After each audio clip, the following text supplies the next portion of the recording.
Hey, how are you, Angelica? How you I'm doing? good. I'm good. Good. How are you? I'm simply marvelous. Look, I know this is a busy time, exciting time for all of us. So I want to say thank you for accepting my invitation and thank you for making yourself available today of all days. This is Christmas Eve. I mean, that just shows you how special you are. I already know you're special, so I'm a little biased. I know you're special. I know you do work to help other people, have better lives. But today you're really making my life better because you came here with me on Christmas Eve, right? To have this conversation. How Yeah. selfless of you to do that. So everyone that's sitting out here, this here is an amazing, amazing woman. And the work she does really impact the lives of other people. And like I know, if you can change the life of just one person, it's almost like you just changed the world because it has a domino effect. So I'm going to let her tell you about all of the things that it is that she does to help folks. Okay, Angelica? Thank you. Thank you, Dr. Tanya. I just want to thank you and let you know that it's an honor and a pleasure being here today with you. Um, so my name is Angelica Villarruel. I am an LA native and a massage therapist. Um, I work with an array of people, but specifically focus my work in prenatal and postpartum massage. Um, yeah, that's mainly what I do, and just the way that I see massage is not just a physical interaction that I'm having with somebody's body as I'm working with them, but also communicating with their body on an energetic and sometimes even a spiritual level, and just helping to release any blockages that may be present in someone's body and they may not even realize it. Mm-hmm. And I mean, Yeah. we all enjoy, at least most, I think, because see, then I'm speaking too freely because I know there are some folks that don't even want people to touch them, but Yeah. I'm just like, I love massages, so I think everybody should love a massage. But what you do specifically, the massage that you do, folks, when they get in the mother way, instead of adding things to their lives to make them feel soothed and loved and valued and relaxed and you know at the most important time, one Mhm. of the most important times in a woman's life is when she's carrying life, and somehow we forget to do the self-care during that part of life. You know what I mean? And so that's Definitely. why the work you do specifically, I mean, you can massage anybody, but what you're doing in that specific area is so phenomenal because you are helping her heal. You're helping create physical and spiritual unity, within her and within the life that she's carrying. You are helping ensure that this new life is gonna be safe and healthy, you know, and the internal environment is a happy, calm one and not all tense. And folks don't think about what the mom is feeling, so is the baby experiencing. So when you're massaging that prenatal massage and all that, you're helping soothe and calm and keep that inner environment really healthy. You Mm-hmm. know? Yeah, definitely. I would also want to just stress on not just getting the self-care when you are carrying a child in Mm-hmm. your womb, but the importance of being cared for during postpartum. A Yes. lot of women that I work with um, they may be first-time moms or moms of multiple children and not realize the need for care during postpartum, Mm-hmm. and how important that is for the mother as a woman, because during pregnancy the focus is on, of course, mother making sure that she's keeping herself healthy in order to Mm-hmm. keep the baby Mm-hmm. healthy and growing. But then once the baby comes, all the focus Mm-hmm. shifts to the baby, and the mom, the woman, is kind of left to the side. And Mm-hmm. there's a lot that goes on within the body, hormonally, spiritually, emotionally, and it's so important and so needed to be Mm-hmm. cared for during postpartum as well. Absolutely. And I can agree with you more. I'm a psychotherapist and a life coach, but as a mental health expert, postpartum depression is experienced, and I don't want to bring the statistics into this, but a larger number of women experience postpartum depression than most of us are aware of. You know, some folks just kind of make light of it and say, oh, well, that's the baby, post birth and the baby blues and, all kind of things. And we kind of give her a little pat and say, just go ahead, it's going to be okay. But there are so many different levels that are impacted by childbirth. You know, Mm-hmm. you bonded with this life that was inside of you, and you cared for it and you nurtured it, and it became a part of your body physically, emotionally, spiritually. It like your hormone levels, everything changed when you did that. And then you were Mm-hmm. like that for almost a whole year. That's a long time, That's a long time, almost a year. See, we talk about 9 months, but really pregnancy is longer than 9 months. Folks don't realize it's somewhere up along like 10 months or so, right? And so it's almost a Yes. whole year. Then you release this thing, this life, and then I'm a mom. I had 3 children, and it gives you, even though you have this beautiful life out here, inside it still gives you this sort of kind of feeling of an emptiness that's there. That not only you feel physically, you start feeling that kind of emotionally. And then when Mm-hmm. that's out, it's empty. It's like this hollow place. Then everybody is cooing and wooing over the baby, especially the baby is healthy, God forbid if there's any other problems or anything with the baby. But then it's as if now you don't even matter. Mm-hmm. You have the baby, everybody's doing the baby, and you don't have time for yourself either because now you're doing the baby too. So now everything is focused on the baby. So that's emotional, just generally an emotional place. Now, what is this? But let's not talk about the physical changes, the hormonal changes, the hormonal imbalances that happen, all the other physical changes that go with the body once you have a child. And so I don't want to go on and on about this, but postpartum health, mental and physical health, is just as important, if not more important, than Yes. when you are carrying a baby. When Mm-hmm. you are carrying your child, the doctors and everyone focus on you making sure you do your prenatal visits, you do everything. Once you have the baby, that kind of support cease, and you Mm-hmm. start to suffer in depression, and sometimes and quite a great amount of time the mom is ignored when she's having postpartum depression. They say she's feeling sadness, empty belly blues, and different things. And I have treated so many women with postpartum depression. It does not just go away sometimes within a few weeks or a few months.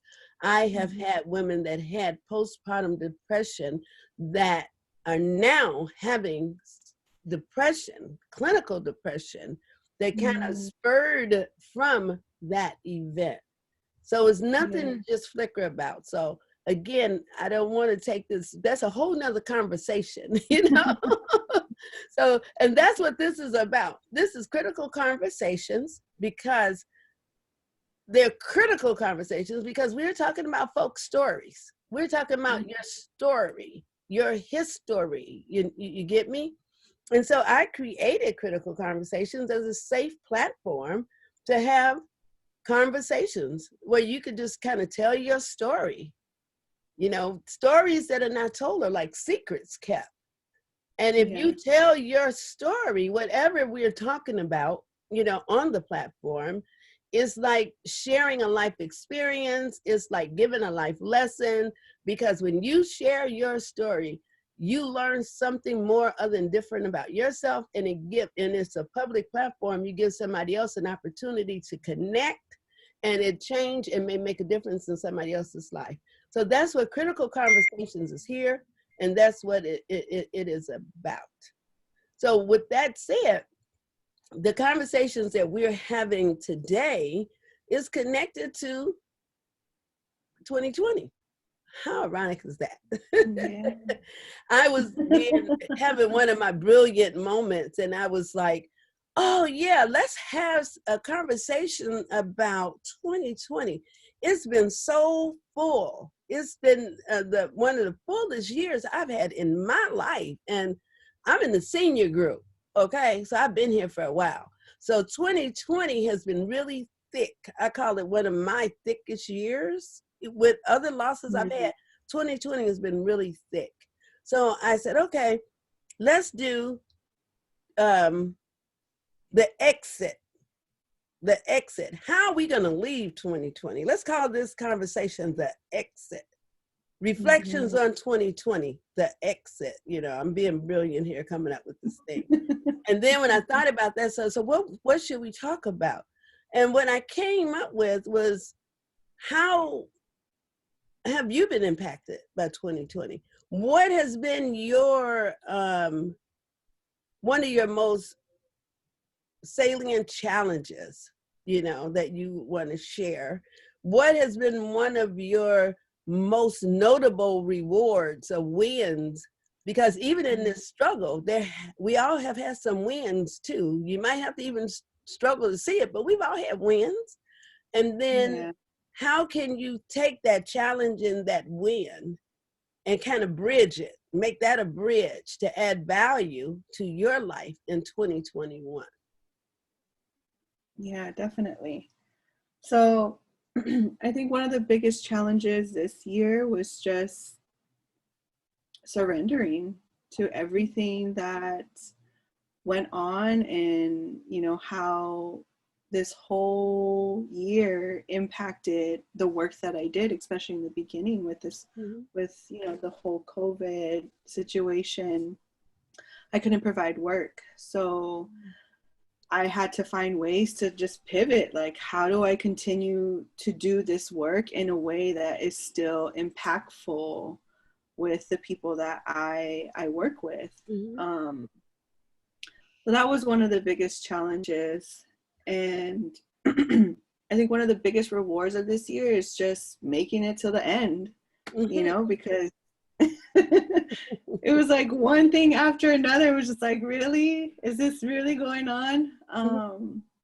I'm just really grateful for that, you know, just to know that whatever came my way this year, I was really able to just go with the punches, you know, and make it to the end, just try to get through to the end of this year, you know. And I think with those two things, how they'll add value to next year is just to serve as a reminder of resiliency, you know, and to know that no matter what happens, like, I know that I have the will and the desire to continue to do the work that I do to make an impact on those that I come in contact with.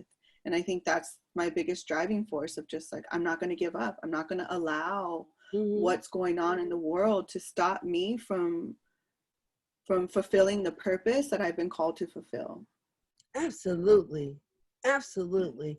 And see, when you're working from that frame, when you're working from your purpose and your passion, you become unstoppable. I Mm-hmm. find it interesting when you say the end, just making it to the end. And I've had so many folks I work with to say, I can't wait for this year to end. And I'm trying to get a grasp on when folks say make it to the end, what does that really mean just to make it to the end? Is it like somehow when the 31st come, we'll be able to take a breath of fresh air and then something new is going to start? Or are we in a position right now where we're going to take something new with us? You know, take that Mm-hmm. thing that struggle, take that reward and take it with you as we Mm-hmm. enter a new year.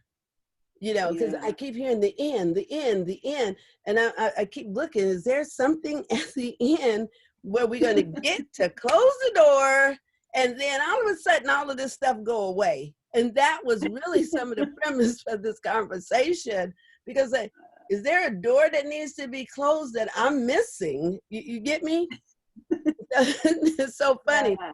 Yeah. What do you think about that? And what would you have to, if you could share one thing with our audience as to the end, how when we're at the end, what is it that we can take from here to give them some encouragement or anything Mm-hmm. for moving forward in 2021?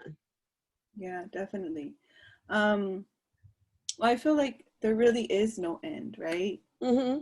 The journey just keeps going. But I feel, and I think that just having some sort of tangible concept that our mind can wrap itself around about, okay, it's the end of 2020, right? Like, Mm-hmm.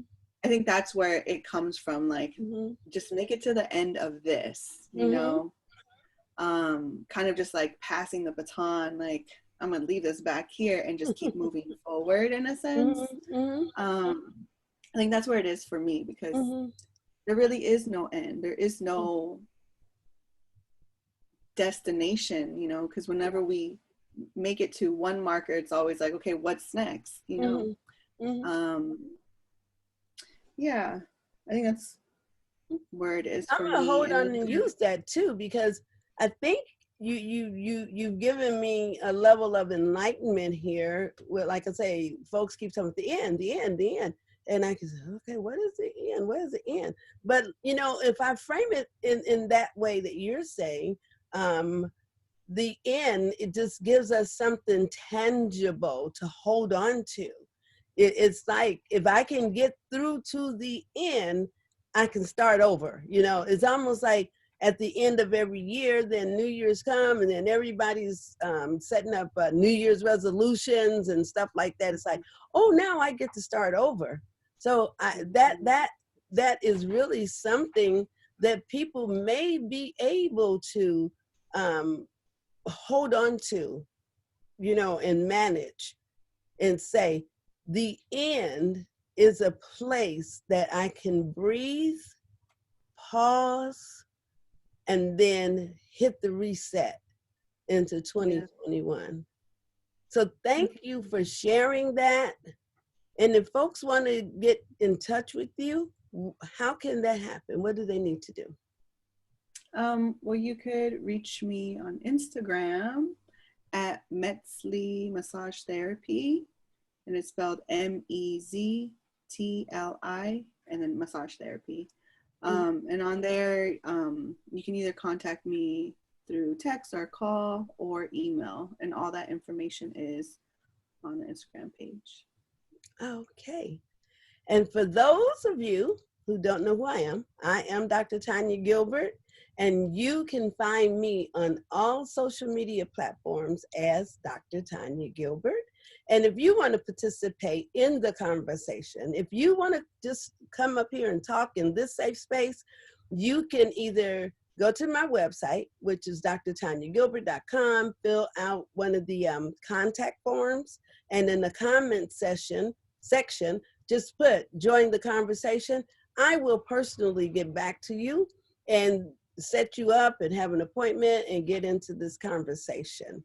If you want to just reach out to me over Instagram, you can reach out to me on Instagram. I'm everywhere. And also on Instagram, I have an Ask Auntie column. It's an advice column, and it's every Wednesday and Saturday. So you can go there, you can post any questions that you think you want to answer to. And I say think because I have a lot of answers. Now I don't know if you're going to be ready for what I have to say, but I do have the answer. Okay. So thank you all that's out here, that's listening and participating in critical conversations. You just have a safe, healthy, well, mentally, physically, spiritually, moving forward. I don't want to say holiday. I'm just going to say moving forward because every day is worth celebrating for something. Thank you again. And Thank you. looking forward to continuing to network together and do some things we got coming up soon, right? Yes, yes, definitely. Absolutely. Talk to y'all later. Bye-bye.